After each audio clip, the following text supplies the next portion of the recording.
Hello everyone, कैसे हैं आप सभी। आई होप आप सभी मस्त होंगे एकदम। स्वागत करता हूं मैं अवनीश ठाकुर आपका the Thakur family vlogs Mithila में।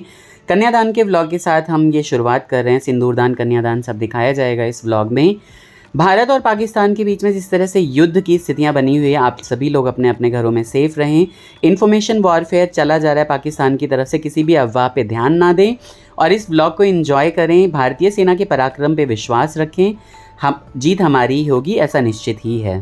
कन्यादान का ये शुरुआती मंजर होता है, इसके बाद कन्या निरीक्षण होता है और उसके बाद आपको कन्यादान की रस्म दिखाई जाएगी। बने रहिए ब्लॉग में। आओ भैया पहचानो। वो वहाँ पे मेन गेट।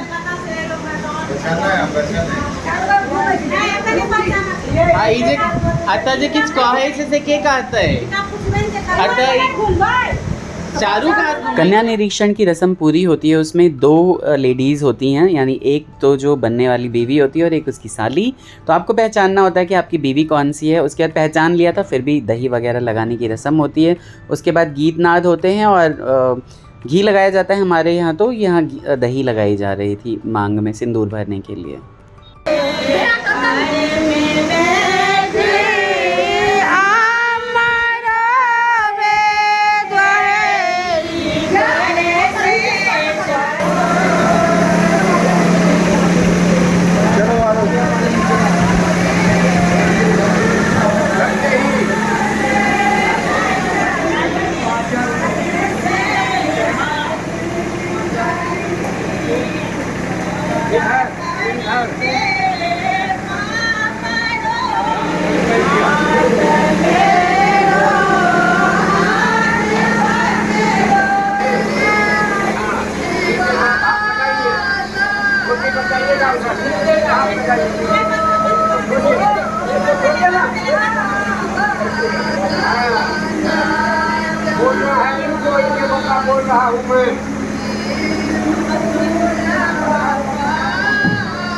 किसी भी पिता के लिए सबसे ज़्यादा भावुक पल होता है ये, जब उसकी बेटी उसके घर से विदा होती है। हमारी तो शुभी अभी 2 साल की भी नहीं हुई है और हम सोचते भी हैं ना तो हमें बहुत ज़्यादा रोना आता है कि हमारी प्यारी बच्ची एक ना एक दिन हमारे घर से चली जाएगी, दूसरों की हो जाएगी।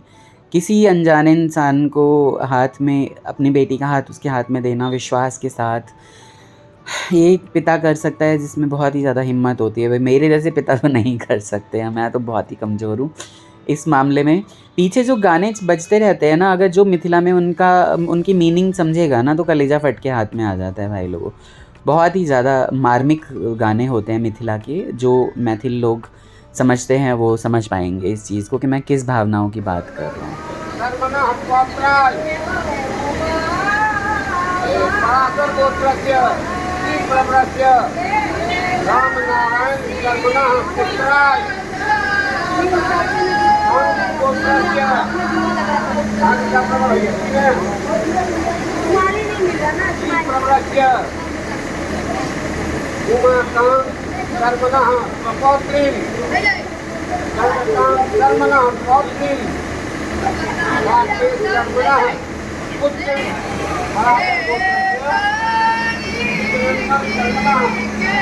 इस प्रकार से कन्यादान की रस्म हुई समाप्त और भाई दूल्हे राजा को तो धुएं ने परेशान कर रखा था। आज की रात तो सबको याद रहती है और इस मामले में भी याद रहेगी भाई धुएं से जो है वो परेशान हो गए थे हमारे संतोष मामा जी बहुत ही ज़्यादा।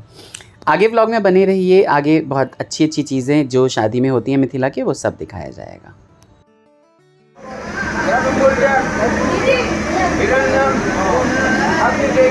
मैं सच बताऊं तो आज माँ की भी बहुत याद आ रही थी, क्योंकि मेरी माँ को ये सब चीज़ें देखने सुनने का इतना शौक़ था कि वो पूरी रात रुकती वहाँ पे शादी में, अगर लड़की वालों की तरफ से बुलाया जाता। अदरवाइज़ जाती तो ज़रूर, हम लोग ज़रूर ले जाते और सारा दिन रहती संतोष मामा के यहाँ। मम्मी आपको बहुत याद कर रहा हूँ, आई मिस यू रियली।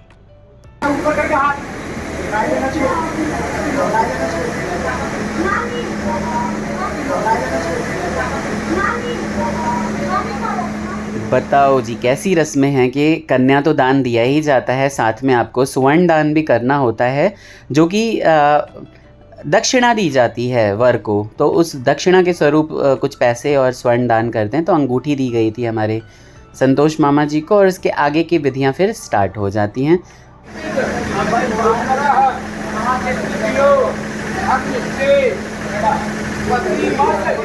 इसके बाद जो विधियां स्टार्ट होंगी वो फेरों की रस्म होगी, जिसमें हमारे यहाँ लावा छिड़ियाते हैं, मतलब धान के बने हुए खील को दिया जाता है अग्नि और उसके चारों तरफ, जिससे कि संपन्नता बनी रहे दोनों ही घरों में, ऐसा माना जाता है। और भाई जो होता है, छोटा या बड़ा जो भी हो, वो कन्या के हाथ में वो लावा देता है और वर जो है वो उसको हर जगह बिखेरता रहता है, तो उसे लावा छिड़ियाने वाली रस्म बोलते हैं।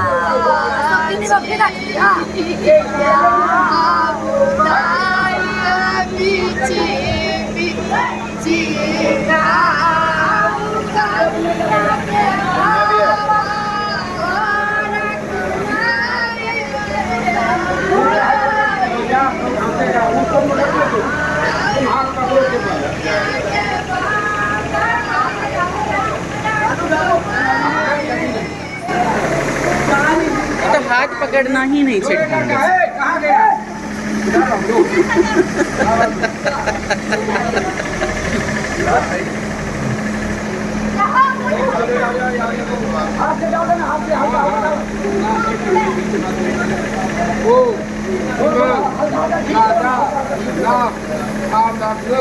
नितेश इधर देखो।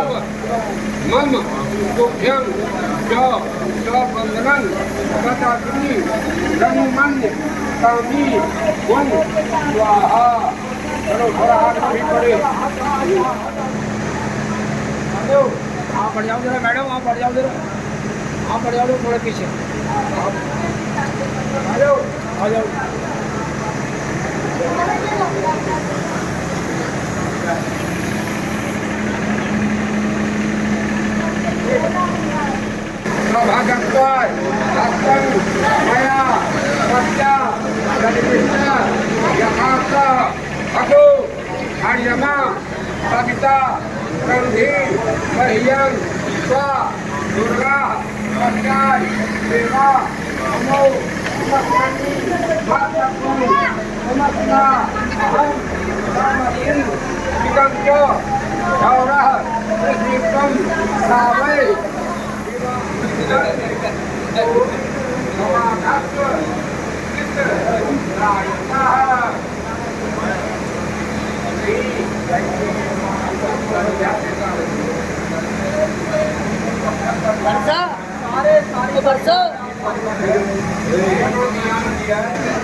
इस तरह से बहुत सारी छोटी मोटी और बड़ी विधियां, जैसे कि फेरों की रस्म हो गई।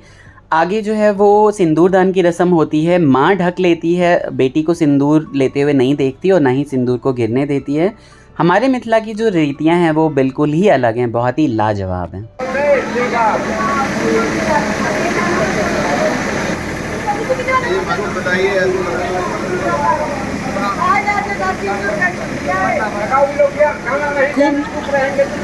संतोष खूब ज़्यादा ले।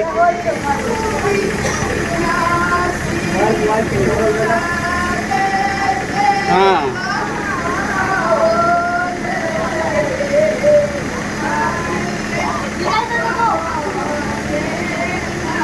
कनेक पे रेमरो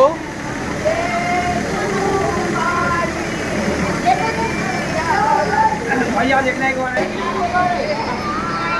भैया देखना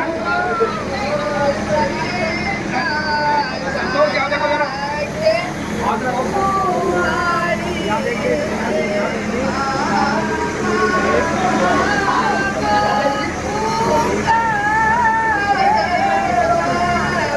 लो जी, सिंदूरदान भी हो गया और उसके बाद पहनाया गया मंगलसूत्र, और जो ज़रूरी गहने थे वो हमारे प्यारे दूल्हे राजा ने पहनाया। और आगे जो है वो विधियाँ छोटी मोटी होती रहीं और इस तरह से शादी संपन्न हुई। 5 या 7 या उससे ज़्यादा जो सुहागिन लेडीज़ होती हैं उसके बाद वो भी सिंदूर करती हैं। तो यही सारी विधियाँ आगे आप देखोगे। उसके बाद जो घूंघटा रस्म होती है उसमें थोड़ा बहुत हम दोनों के ही कल्चर में डिफरेंसेस थे, तो उसमें मतभेद होने के कारण आगे दिखाऊंगा कि क्या हुआ उसमें।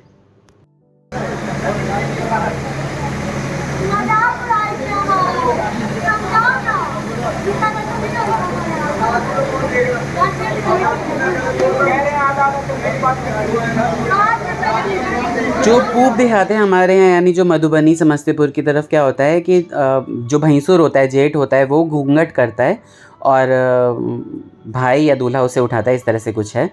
तो यहाँ पे जो है वो हमारे यहाँ अलग रस्म है, भाई घूंघट करता है और दूल्हा उसे वो हटा देता है। इसके बाद रस्म होती है सुहाग देने की, जिसमें सुहाग दिया गया। उसके बाद फिर 5 लोगों ने वहाँ पे दुर्वाक्षत किया। दुर्वाक्षत के बाद चंदन टीका करने के बाद जो है ये विवाह संपन्न हुआ। आगे भी कुछ कुछ छोटी छोटी चीज़ें हैं जो क्लिप्स मैंने ऐड की हुई हैं, सब दिखाता रहूँगा।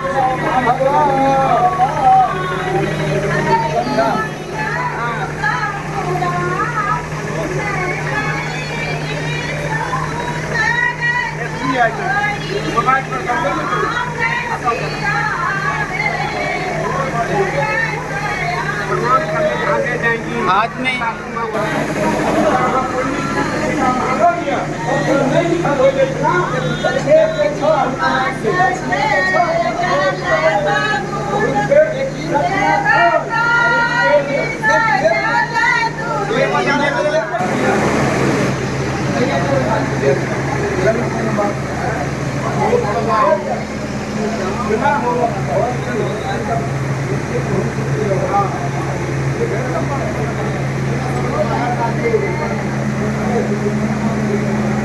बीच बीच में अपनी समधिनी के साथ, यानी लाल दीदी की समधिनी के साथ मैं थोड़ा हंसी ठिठोली कर लिया करता था। व्लॉग आपको ये कैसा लगा? चुमावन की रस्म के साथ ये विवाह यहीं पे संपन्न हुआ। नए जोड़े को आशीष दीजिए, नए लोग सब्सक्राइब करके भी हमारे चैनल को जाइए, हमारे चैनल को भी आशीष दीजिए और अपना ढेर सारा प्यार लुटाइए। मिथिला के इस तरह की छोटी मोटी रस्मों से और बड़ी बड़ी रस्मों से भी जुड़े रहने के लिए हमारा चैनल सब्सक्राइब करके जाएँ। अपना ख्याल रखें इस माहौल में। Take care, bye bye, Radhe Radhe.